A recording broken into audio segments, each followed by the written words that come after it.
Jack and Annie need to find the fourth item that starts with the letter M. As you can tell from the title, this book takes place on the moon.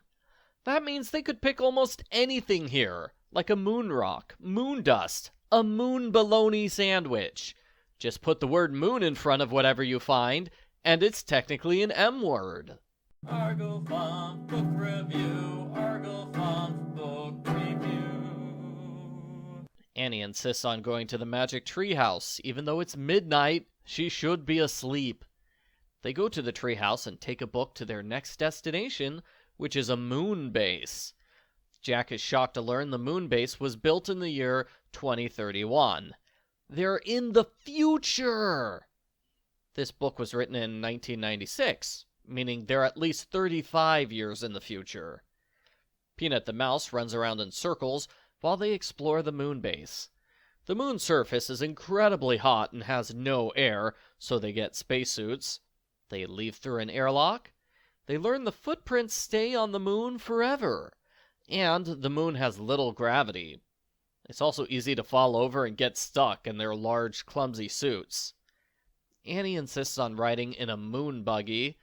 She doesn't know how to drive, so she presses buttons at random. That is a really bad idea. After a wild ride, they find an American flag and a sign that commemorates the first moon landing. The kids write their own message, saying they're the first kids to be on the moon. They leave it next to the flag. I thought that was extremely irresponsible.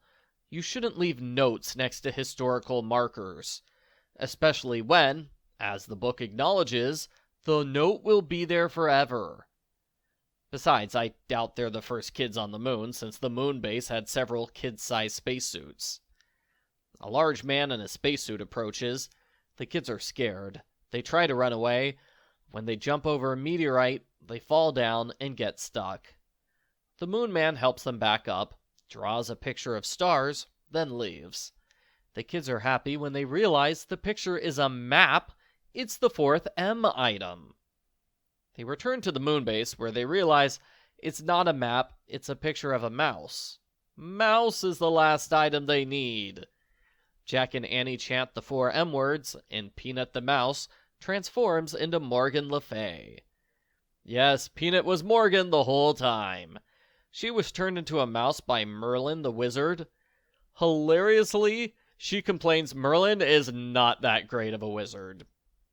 As Peanut, Morgan secretly got various people to help Jack and Annie over the last few books. The kids return home. Annie decides the Moon Man was really an alien from another galaxy.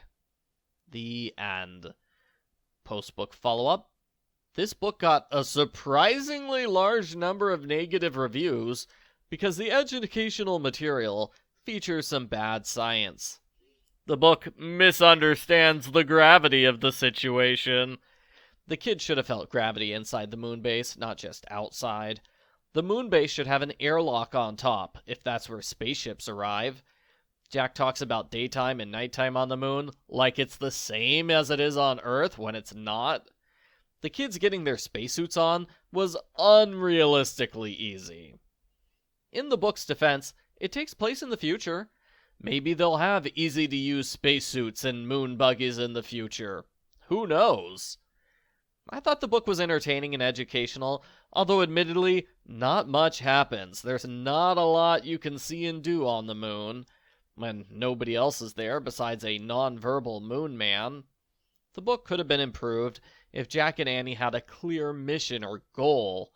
Find something that starts with the letter M is a little too vague. They could have done that without leaving the moon base.